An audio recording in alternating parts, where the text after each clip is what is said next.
So we have two kind of situation. One situation when you have your own business and you run your own business, and another situation is where you work for someone. Okay. Yes. In both cases, you have a customer. You have a Yes. customer. Mhm. And the customers that you have some existing customers and you have new customers. Okay. Right. So let's Okay. take the person that work for someone. The person that work for someone, who is his customer? It's his boss. So the customer is the boss. Okay.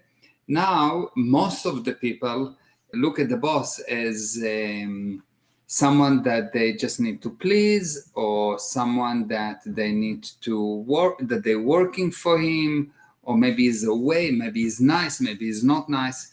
But if you look at your boss as your customer, and your customer has to be your friend, you need to admire them, you need to care for them, you need to service them, you need to improve their lives, because they will pay you to improve your life, and then in return you can care for them and love them even more, and they will pay you more.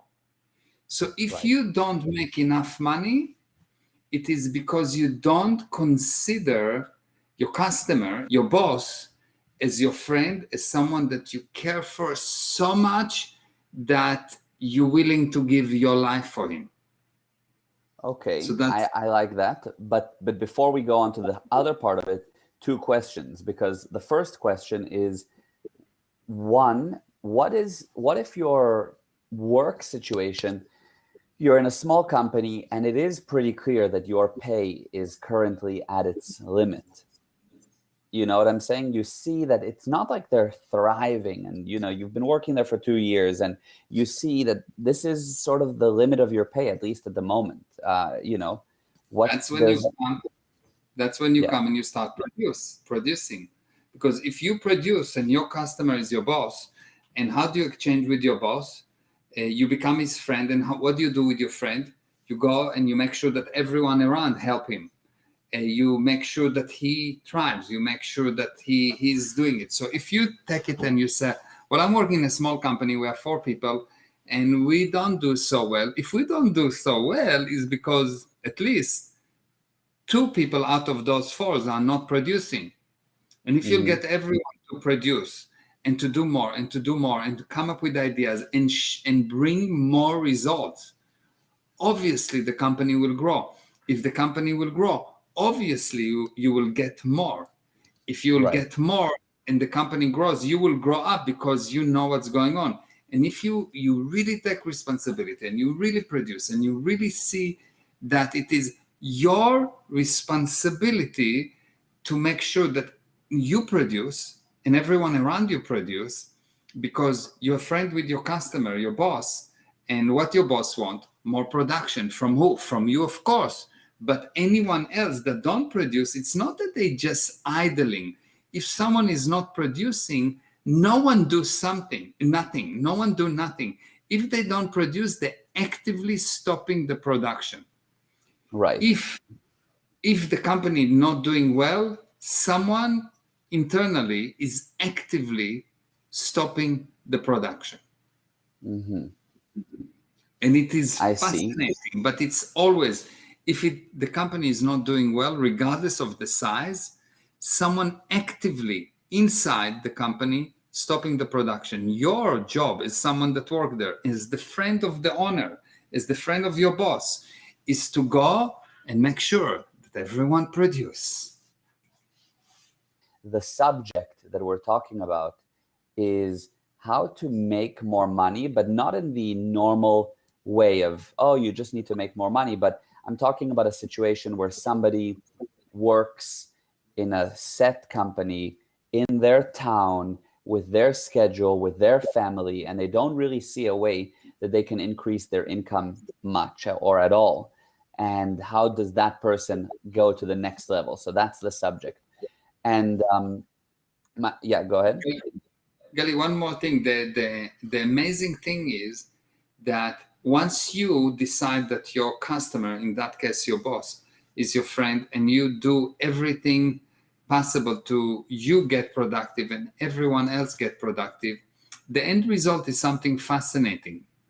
The end result is you become certain about your ability to affect the environment around you. Now, once you have this certainty, anything that you will want will happen. I see. The end result of you taking responsibility and actually caring for the customer and bringing result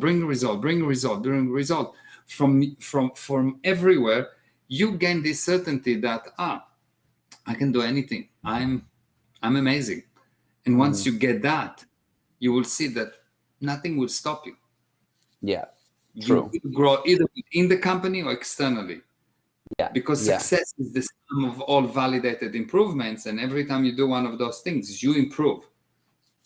Yeah, true. I can see that. You see it a lot in TV. You know, they show these people that are from small towns, and they just start with like charity. They just help kids because they know they can, and they start to help, and before they know it, they get really successful, and all of a sudden, people want to give them help, and they grow, and just from being successful in one area and doing their part. Yeah, if you really, the end result of you taking responsibility is certainty.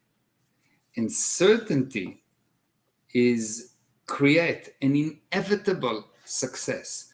Actually, when you are certain, everyone around you becomes sane. Everyone around you become responsible. I go to a meeting and the person can be in the worst condition. And I was in a meeting the other day, a few days ago, with a friend in South Africa.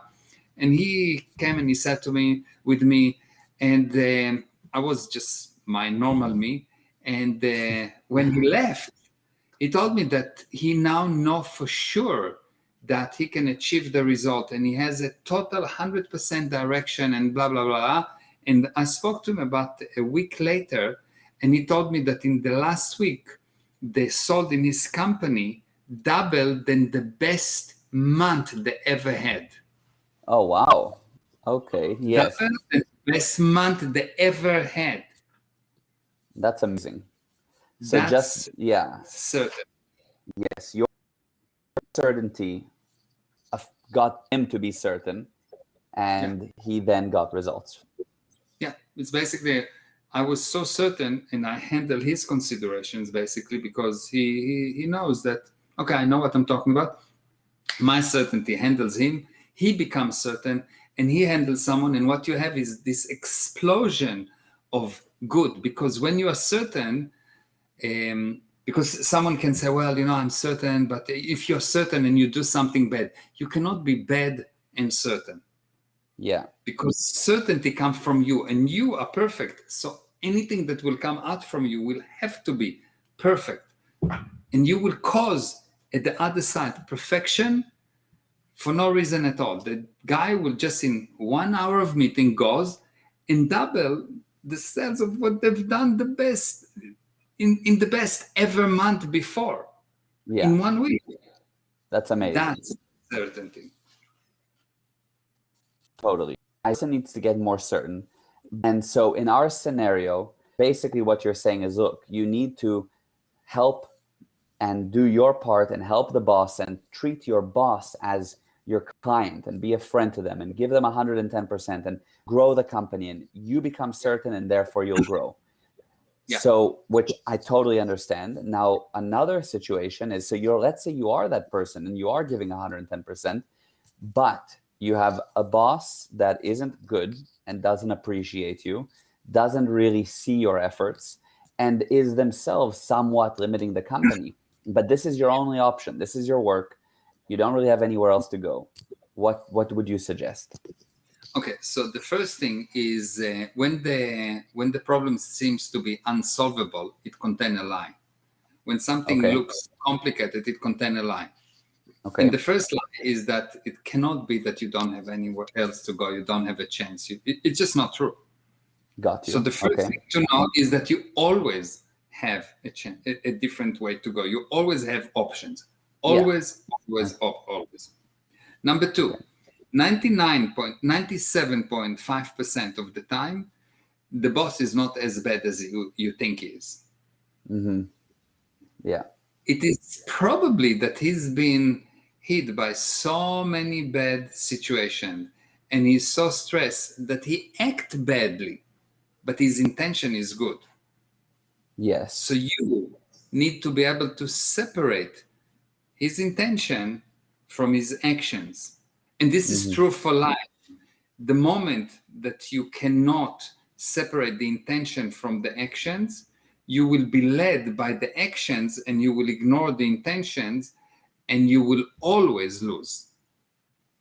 Yes. You only lose your wife, you only lose your friends when you start to look at the actions and not the intentions. You always evaluate a person by his intentions and not his actions, because the intention comes from the spirit and the action come from a combination of the mind and problems and situations and other people, and it's not you. Your actions are not 100% you. So Got you need you. to. You can see that with kids. You can see that with kids. Kids always have good intentions, and many times they have bad actions. True. If you don't separate that, if you cannot separate it, you will never become certain. Because what's the certainty? The certainty is I'm good, I'm perfect. But as long as I can see everyone as perfect as me, the moment that I stop seeing perfection in others, I stop seeing the perfection in me, because I start to say, this is bad, this is bad, this is bad, this is bad, this is bad. And at some point I will say, well, maybe I'm bad. Yeah. So this is number one. So number one is probably the person is not as bad as you think. 97.5% of the cases. Okay. Number two, so if he's not as perfect, you just need to become better and help him and help him and help him and stop criticizing him. Okay? Yeah. If he is really bad, if he is really, really, really bad, he will not survive in any case. And you will see that his intention is to destroy the company. His intention is to destroy people. His intention. So now what you do, probably you don't have the tools to handle that situation. What you do, you explain to him why you're going to leave, and you're going to leave, but not before you replace yourself with someone that you explain the situation to and tell them, look, this is the situation. I give you all the data. You write up your job description. You explain everything that need to be done. You give it to your boss. You tell him, look, this guy, this is the people that you may hire. Don't ask me to recommend this place because I will not. But those people you can hire, you give your boss options, and you give him some kind of a write-up to say, look, this is what you do that is good. Those are all the good things that I've seen that you do. Nice. Don't tell him what is done bad. You tell him this is all the good things that I see that you're good, because that is the only thing that may snap him out of being so bad. Yes, I see. This is all the good things that you do. You don't write to him a letter and say, this is all the bad things, and the day that you leave, you decide to complain for 70 years. No. You help him still. He is still a human being. He still deserves help. He's still in the same difficult situation like all other people on Earth. The Earth is a very, very difficult place to live in, even for the most powerful people. Yeah. So don't judge people so harshly. Okay? Yeah, that makes total sense. So that's how you would exit that situation in the right way, right? So you would step away. That way you'd replace yourself. You would tell the boss, look, I'm not happy here, and here's why. But in other words, I'm leaving, but I'm going to get a replacement. But these are all the things I loved about you and about how you run the company. Yeah. And then you go to create something else. And one thing for sure, you need to be very, very, very sure not to talk badly about your boss or your company. You will have this urge to do that. Don't. So how do you stop that urge? How do you not? Because you want to speak maybe to your parents about them or a friend and just say, you want to vent. You want to get it off your chest. How do you do that? by understanding that what you do, you're going to destroy the next person. The problem is not that you talk. When I give you bad news, how do you feel? Better or worse? Worse. Good. So did I help you or not? No, you didn't. So I'm not your friend. Yeah. So if you are my son and all day long I come to you and I say, hey, Gali, this is bad and this is bad and this is bad and this is bad. You know me very well. You know that I can have the most massive situation. You will not hear it from me. Yeah. You'll hear only the good things. Yes. Yes. Because it doesn't help you, and I love you. So why should I give you something that pull you down?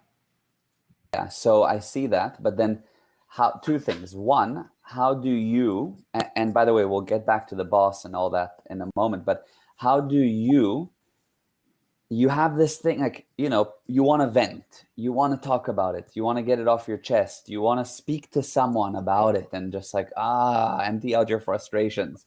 How do you do that, and to who? Because you understand it's going to hurt the person, but you got to get it off your chest. What do you do? You find one person, and one person alone in this universe, only one. Yes. That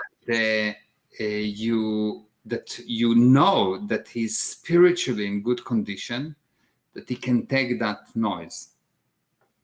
Mm-hmm. And you know that he will not add fuel to the fire, but he will actually calm you down and see how you are responsible and not how the other person is so bad. Yeah, that's good, but most people don't have that. Well, good. So that's why I'm here. Yeah, I see. That's why you need a mentor. That's why you need a mentor. You need a coach. That's why you need someone. But you need someone that's stable enough that when you come to him and you tell him, look, I have a problem with my wife, I have a problem with my boss, I have a problem with my this, instead of throwing fuel to the fire and say, yes, he's bad or she's so bad and all the women are like that or all the men are like that and you should do that and you should, instead of that, you said, he will be able to tell you, okay, good, so let's have a look how you created that situation, how you are cause over it, what can you do? Yeah, I see. Totally different view.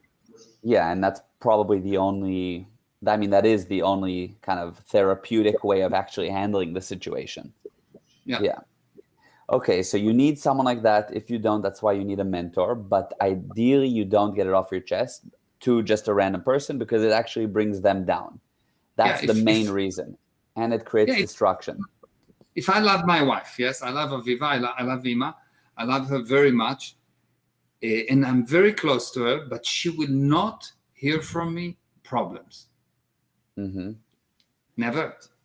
But how in a family you want to share, like you talk about the situations. Talk about the good things. But what about bouncing off, having someone there to talk about the tough times, to, like you want a shoulder to cry on after a day, you know what I'm saying? Not literally, but you want somebody. Isn't that what a family is for, is to talk about that kind of stuff too? Yeah, I know that most people think like that, and that's why most families are destroyed. Yeah. Because they once you start to take this drug of talking about bad news and problems and problems and problems, and this is the way that you get sympathy, what you basically says, look, I'm such an effect. I'm so useless. Look at the problem that I have.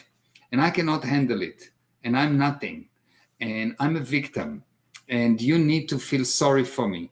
Please give me sympathy. Please give me sympathy. Mm-hmm. And the reality is, it's not good. I know everyone thinks that it's good and it's normal. It's not normal. Yeah. Not normal. In old days, before people got all drugged and crazy, you didn't find the heads of the family goes to his wife and cry, and you didn't find the wife crying for the husband because they were too busy producing and they brought results, even if they didn't have things. Yeah, I see. So when do you share? When do you go and say, look, we have a situation? If there is something that's going to hurt them directly and affect them, then you share. Yes. Mm-hmm. So if I have a situation that I know that it will affect you directly, and I'm not going to handle it and it will affect you, then I will come to you and I say, okay, look, this is the situation. this group is blah, blah, blah, blah, blah, and this is what happened, and this is the option. What do you want to do? I'm still giving you the power to be cause over it. I'm not complaining and saying, oh, everything is da, da, da. I give you a handling. I give you a handling. What you want to do? You can do this, you can do that, but I'm still cause. Right. I see. Yes. Yeah. You've seen me doing that, yes? Yes, I have. Absolutely. That's true. Yes. Oh, there's Rotem sending me a message. Hello, I'm 21 years old. I just started my life as an adult. My family is putting pressure on me to go to the university. I don't really know what is what is my passion and what I want to do in my life. But all I know is I want to be wealthy and to have my own business. What do you suggest me to do? How do I start my life and then find the correct way? What I suggest that you will do, maybe we'll just talk about it for a second. Yeah, of course. Most of the people think about what they want to do. You need to go and study. You need to open a business. You need to get married. You need to have children. This is all do. And that's robotic. Yes? Why do I mean it's robotic? Because robot do because someone told them to do, or that's what's right thing to do for them. Yes? For the robot. Right. A person have a totally different viewpoint. A person decide what does he want to have, and then based what he wants to have, he does. And so he look, does he get what he want to have, and he change what he wants, what he's doing, in order to get even more closely to what he want to have, and he's bouncing between have and do, and all of a sudden he become rich. Right. So the mistake is to look at what do I need to do? Should I go to a university or not? That's not the question. The question is, what do you want to have? And now, before you go and start to write what you want to have within 20 years, let's define what you want to have within the next 1 month. Let's define 1 month. Let's bring result with the next 1 month, and then define what I want to have in the next 3 months. And let's bring results in the next 3 months, and then 6 months, and so on. Most of the people say, well, you need to think big and think for the future. Wonderful. You think big thoughts that bring headache. It doesn't bring nothing. It doesn't bring results. Big thoughts bring headaches. Effective action directed at specific results bring money, bring happiness, bring cash. So don't go into, whoa, this is my plan for the future, before you actually demonstrate to yourself you can bring results for a month, and then 3 months, and then 6 months. And when you start to, once you really get this certainty, okay, good, I can bring results. Now you say, okay, fine, let me see what I want to do in the next year, 2 years, 3 years. And how do you decide what you want to do? But why do I want to have? You define what do I want to have, and that will tell you what you need to do. Never start from what I want to do. What do I like, what I don't like? People say, no, but I like to be a firefighter. You like to do what brings result. If I come to you and you say, let's say you say, I tell you, well, I think you should be a dancer. And you say, I don't like to be a dancer. And I tell you, but you said that you want $1 billion, yes? It will give you 10 billion. And you said that you want everyone to love you. It will make everyone love you. And you said that you want to help a lot of people. And it will cause all of this thing. But you need to be a dancer. Will you do it? Of course. I'm a dancer. I'm a dancer, even not for $10 billion, yes? Yeah, totally. Yeah, so that's the answer, Rotem. Yes, that's brilliant. And it's a great subject.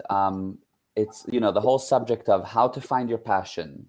When you're in this crossroads in life of university or not, or even different stages of life, and how you decide what to do and so forth, is actually a great subject. And maybe we should dive into that more, because we're doing another live on Wednesday at 4 p.m. Eastern Standard Time. So Wednesday, 4 p.m. Eastern Standard Time. And maybe that can be part of, at least, the whole subject is how do you find your passion, and how do you decide what to do in a crossroads? Yeah. Actually, you'll see that once you know once you know what you want to have, yes, you need to decide, okay, good, this is how I want to do it. And the reason that people don't then go and simply do it is because they're missing the fundamentals of life. If I will ask a person to explain to me some laws about the physical universe, they will tell me, well, there is gravity, there's speed, there's distance, they will know all kind of physical laws. Right. But if I would ask them to define some laws of life, spiritual laws, what's the laws that the spirit operate on? In all my years, I didn't find one person that actually, just like that, out of the blue, first time I heard that question, could give me one spiritual law. True. Not one. Something that always work. A law is something that always work. Not one day yes, one day not, on Tuesday maybe. Always work. And that's because they're missing the fundamental of life. Most people say, well, there's a spirit, there's a mind, there's a brain, but if you actually go and ask them to, what is it? You'll find the amazing, unbelievable thing that despite the fact that they talk about it a lot, they cannot define it. Yeah, very true. Yeah. So how do they find out? How do they find out? They do the fundamentals. They come to learn. That's what we are doing. This is what you're doing. This is what I do. We really specialize in giving you the fundamentals so you can take what you want to have and have a certainty. Okay, this is how it's going to happen, and it will happen regardless of anything. It will happen simply because you're certain. And that certainty you gain by having the fundamentals. An engineer that have the fundamentals of the physical universe have a certainty. This is how you build a bridge. This is how you calculate a column. This is how you do things. And it's not a maybe. It has to be the level of certainty about spirituality should be at that level, or you don't know. Right. And it's interesting because an engineer that knows the fundamentals, it doesn't matter what project he needs to work on. Because he has the fundamentals, he can act accordingly. And that's the foundation out of which he does it all. And then you have people that if you had an engineer who supposedly had success, but didn't have the fundamentals, it will always be temporary because the next project might not be as successful as the one he happened to have success on. Yeah, I just maybe a quick example on that. I'm learning how to dance. Yes, so yes. I'm doing a lot of bachata, salsa, kizomba, right. and I can see different people that learn in different ways. There are those people that just learn how to dance, and you see they never actually advance. They never get to where they want to get. And you see those people that invest in the fundamentals. They do the basics again and again and again and again and again. And they seem slow at the beginning. But then one day, once they got the fundamental, they go up and bypass all these guys that were just going very fast, but without any fundamentals. Right. The fundamentals is like having a base for the building and building the building from the base up. Without the fundamental is like trying to build the top of the building before you build the base. Right. Totally. That's how important the fundamentals are. Yeah, absolutely. I love that. That's 100%. And I think that it's a good topic to discuss further, how to find the passion, what more about the fundamentals and what to do at Crossroads will continue. But I love that example for the fundamental. That's exactly what we're going to be handling. And it's so needed right now. Yeah. If you want to have any kind of questions, specific questions, you should email me or Gal. Or just go into meirezra.com and there is a place where you can communicate to me directly. Send me the questions, and in the next live, I will answer that specific question to you. I will prepare a question to you. So you can give me as much data as you want, and I will give you a personalized answer to that question that will be so effective that if you will simply apply it, regardless of how you will going to apply it, if you simply apply it, I can guarantee the results. So just go to meirezra.com and you will be able to just write to me, and I will answer in the next live. That's Okay? awesome. That's amazing, actually. Do it. Thank you. That's a great offer that you're giving, because it's basically personalized coaching. Yeah. And it helps other people because the same types of questions. Exactly. Yeah. So just to wrap up the subject we were on, which all started with, you have a person, they live in a small town, they're in this basic job, they don't feel like they can advance. We discussed, earlier, and if anybody came in late, they can watch the replay of this. We discussed what to do if your boss isn't a good guy, like genuinely is not really allowing you to grow in the company, what to do and how to exit gracefully, how to actually grow within a company even when you don't think you can. And the last part that we kind of spoke a little bit about intention versus actions. And I want to ask one more question about that. People generally say, I look at the person's actions, not the words they tell me. Okay. So that I can see it. Let's say you have a guy and he's with this girl and he tells her, say again? Words are actions. It's moving. It's actions. Okay. So you don't listen to the words. Okay. Got it. It's just actions. Fair enough. So how does a person see the intention? It's not like you see words you can hear, actions you can see. Intentions is like, how do you know what their intentions are? You have a girl, a guy is telling her all these beautiful words, but then he goes and, in some way screws her over in whatever format. How does she find what is this guy's intentions really? Okay. So the first thing is you look at your intention. You look at your intention. Mm-hmm. If your intention is good, you will not have anyone with bad intention in your space. And so the intention of all people around you will be good. Now, your intentions, you are perfect. When your intention seems to be not good, the intentions that seems to be yours are not yours. Now, this is a whole subject. So who are they? Where are they coming from? What's the source of the other intentionedness? Probably we should have a separate talk about that, because it's a whole massive subject of the part of man. Who are you? What are you composed of? And which intentions you're dealing with.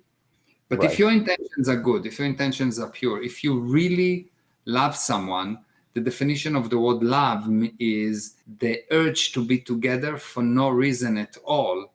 If you really love someone and your intentions are good, the other person cannot have bad intentions in your presence. If you are pure, your pureness cure the other person automatically.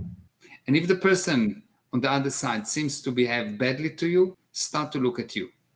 What did you do or didn't do? And you will discover that if another person seems to have the ability or the power to hurt you in some way, you did it to someone else or to him in some way or form. If someone cheat you, believe me, you may don't want to admit it, you cheated. If someone steal from you, believe me, you stole from someone else or from him. If someone have bad intentions towards you, the handling is you. So how good is the intention of the other person? As good as yours.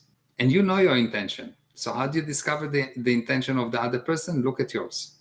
Wow, I love it. That's a high level of responsibility, and it actually gives you something that you can do about it, which I like. It's actually, take a look at yourself, first of all.